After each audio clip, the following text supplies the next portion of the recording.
Alright, so today I got a video. I stopped in a estate sale and actually came across some old Nintendo games. So we have Super Mario 3, we have Super Mario 2, we have Airwolf, which I've never heard of or played, and then we have WrestleMania, which is a trash game. But out of this lot, the best game is most likely Super Mario Bros. 3. Anyhow, none of these games function. I've tested them in a working console that I've had for many years, and I can't get them to load. What often happens is the pins inside the cartridges, when they sit in a damp or moist environment for a long time, they end up getting corroded. They could also have dirt and grime from years of use. So what I'm going to do is disassemble all these, take a look at those pins, and we're going to do that underneath a microscope. And the reason for that is oftentimes the naked eye really can't see or perceive the difference between physical damage to the pins or dirt and grime that's been built up on them with corrosion. And what you end up doing is you try to clean these with isopropyl alcohol, and it just isn't enough. So what I'm going to show is a better way of cleaning and polishing these pins in this video and how to do that, and we'll see if we can get any of these games working. I'm going to start with what I think is the best game in this lot and probably one of the best games on the NES, Super Mario Bros. 3. So to open up these cartridges, it's just a security bit. It's 3.8 millimeters. You can buy them all over the place. There's 3 screws. You take the screws out and the cartridge separates and you can get to the printed circuit board.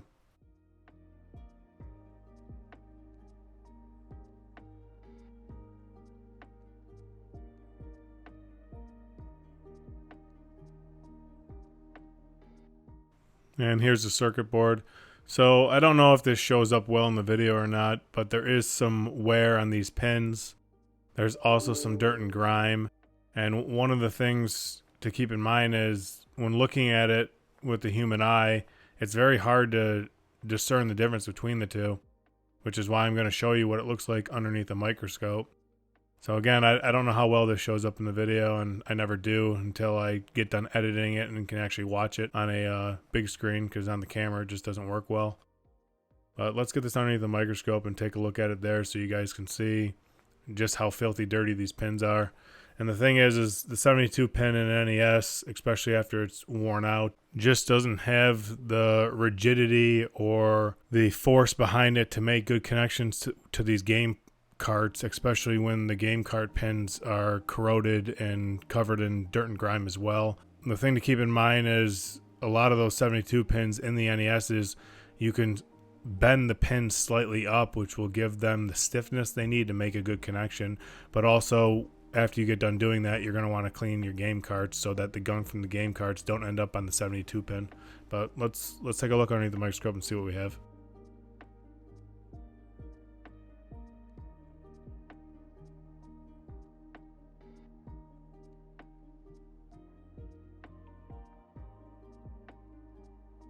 Once I get this under the microscope, you can see that there's a lot of dirt and grime on these pins and there's some corrosion.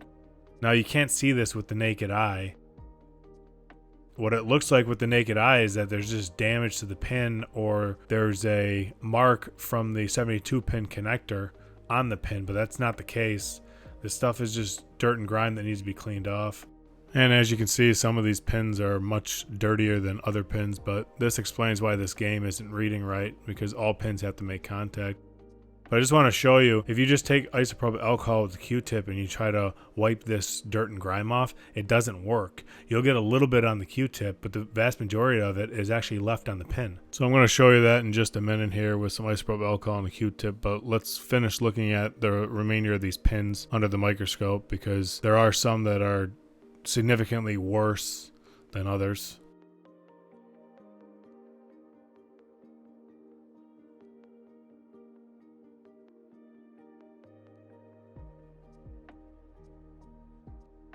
Alright, so I got my Q-tip here.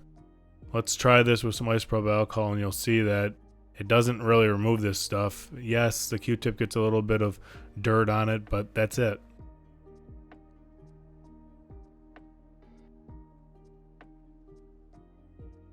So I'm going to hit this with some IPA on a Q-tip.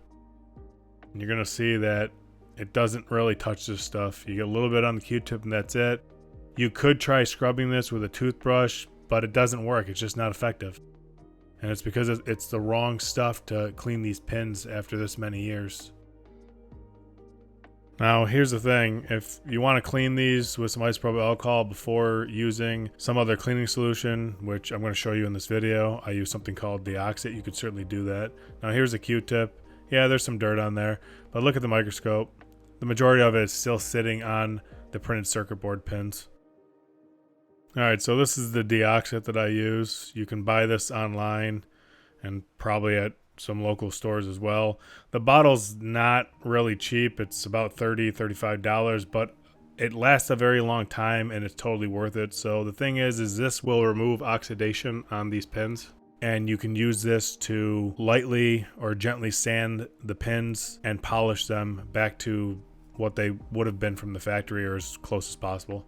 So you want to put a little bit on the pins like so. These bottles go a long way, so you don't have to worry about, using too much. You'll probably be able to do hundreds or thousands of games on one of these bottles. Alright, so what I use with this is what is called a magic eraser.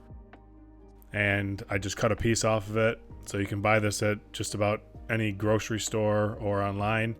The reason I use this is it's slightly abrasive. It's somewhere between 3,000 and 5,000 grit sandpaper, and what it does is it beautifully removes this dirt and grime and corrosion on the pins. Now, some people claim that this damages the pins on these carts, and that's why I'm going to demonstrate under a microscope that it actually doesn't damage the pins.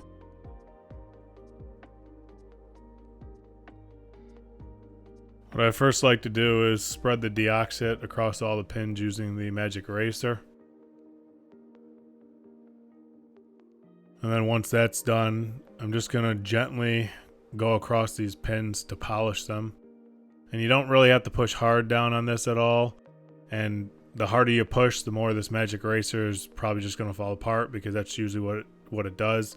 So just go gently, and what you're trying to do is polish this out. So you might have to do a couple applications, but what you're going to start seeing under the microscope here is that this gunk's being removed and these pins start looking a lot better.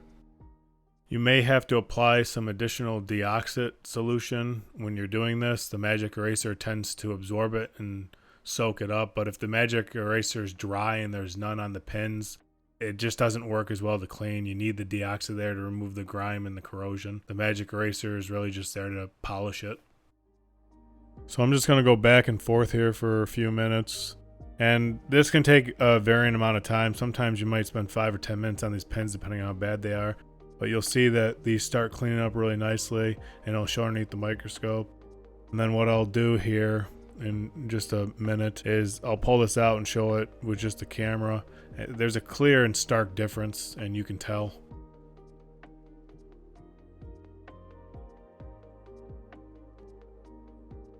Alright, it's time to compare the side that's been cleaned, which is on the right, to the side that hasn't, which is on the left.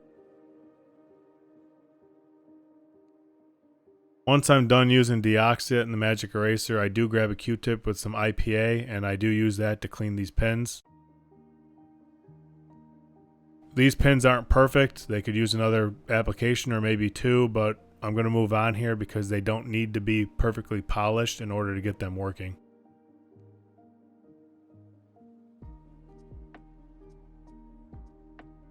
So I'm just going to wipe these down with some IPA, and then we'll move on to the other side.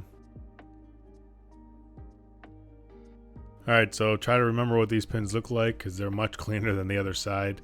And here's the other side. Far dirtier, far more corrosion, and not all of this corrosion. There's just a little bit of corrosion on these pins. The microscope exemplifies it, makes it look like it's more than it actually is. Alright, so that's the gist of how you're supposed to clean these. What I'm going to do is actually speed up the rest of this video so you don't have to watch this in real time. But I'm just cleaning the other pins on the opposite side, and then I'm going to have to flip this over and do the pins on the other side as well.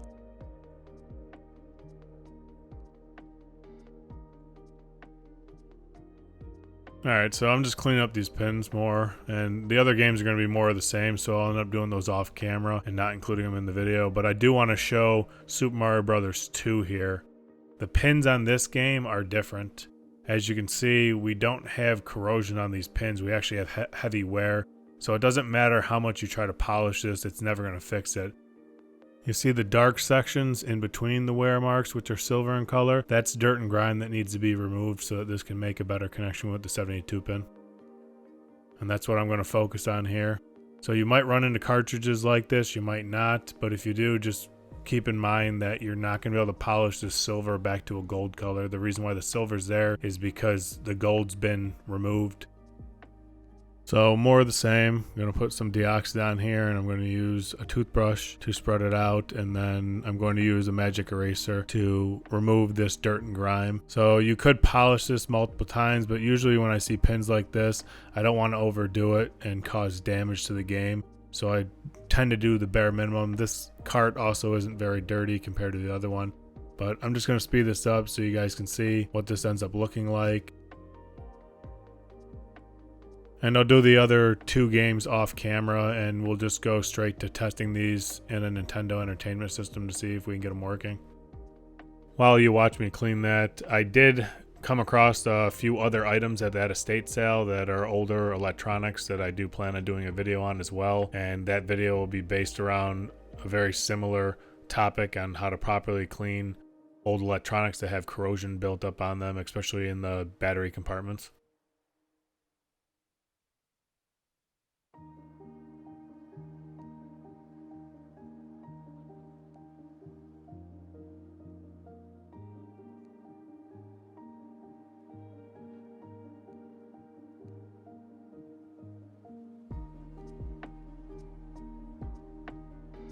Alright, so this board's done being cleaned. Let's move on and let's test the games.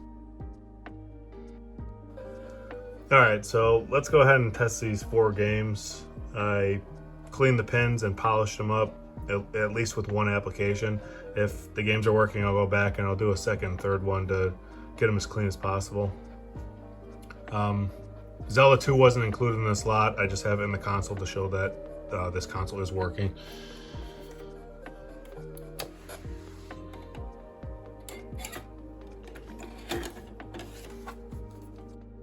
So I guess the first game that we can do is WrestleMania. Oh, that feels very loose. That's interesting.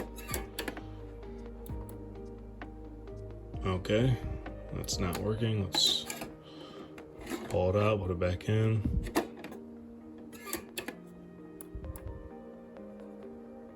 Okay, we got something there. Yeah, this game's unusually loose. Oh, okay. There, it's working. Hopefully you guys can hear me. I'm recording using the mic on my camera here, and I usually don't use that. Yeah, sure, whatever. Yeah, whatever that means. The dollar man. Sure, yep,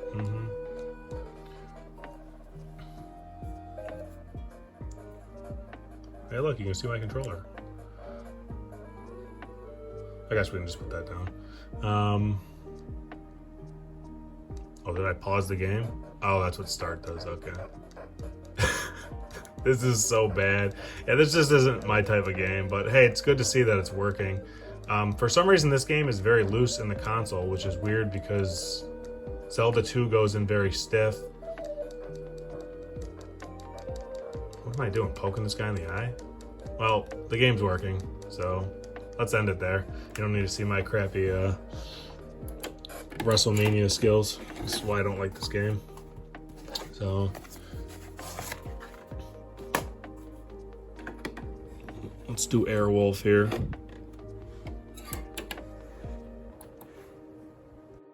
All right, my battery died. My bad. So let's do Airwolf here. Okay, nothing. Oh, maybe I should pull it back out. This game feels loose too, just like WrestleMania. No.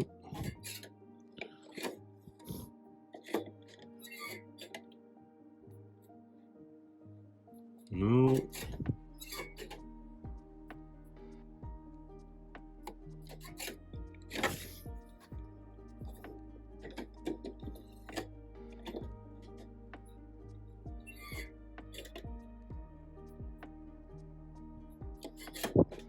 In, out, in, out, in, out.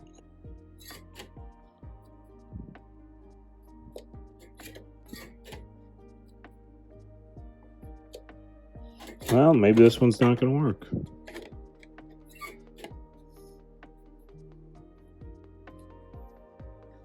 Yeah, well, I don't really know what this game is anyways, so I can't get it to work.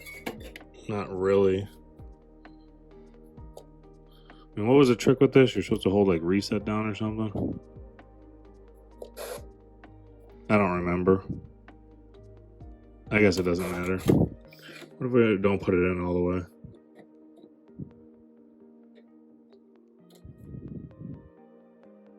No, doesn't make a bit of difference. Oh. Okay. So I guess it is working. Well, that's good. Yeah, please don't call me back to active duty, bro. So I've never played this game. Let's see what this is all about.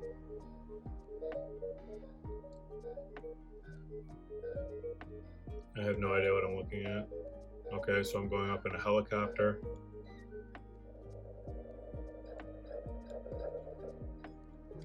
Helicopter's taking out fighter jets. Yeah, let's just crash into this building.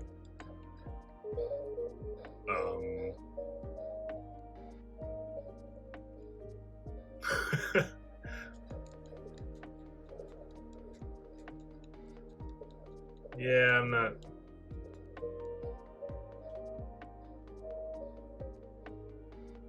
Well, the game's working. That's all that matters.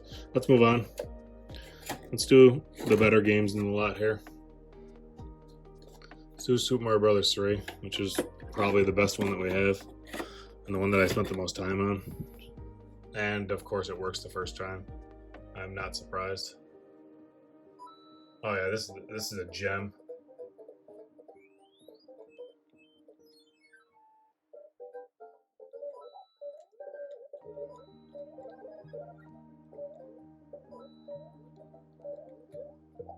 Oops. We need that turtle.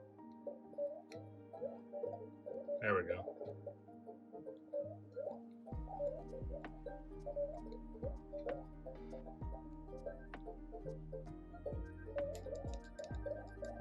We don't need any of those coins. I mean, technically you do, but it doesn't matter. Oh no, the one up. There we go.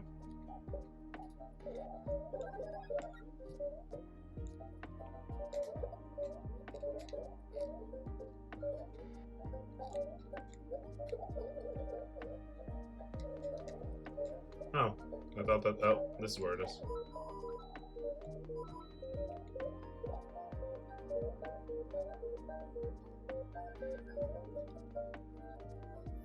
All right, so the best game's working. Let's move on to Super Mario Brothers 2, which is also a good game. It's a little bit weird, but it's a really good game.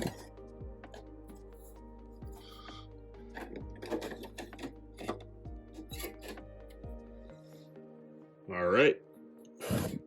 This was the one that had the heavily worn pins, which I was concerned about. Okay, that's a good sign.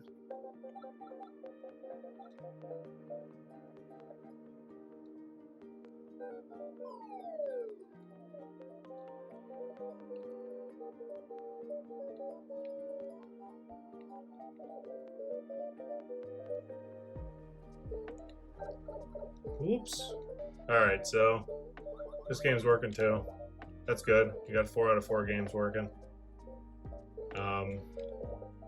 That's pretty much the end of the video. So if you guys want to clean your old games, use some Deoxit, use Magic Eraser, and I'll catch you in another video. Later.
And it was said 5 hours later, T-Zerf was still playing that game.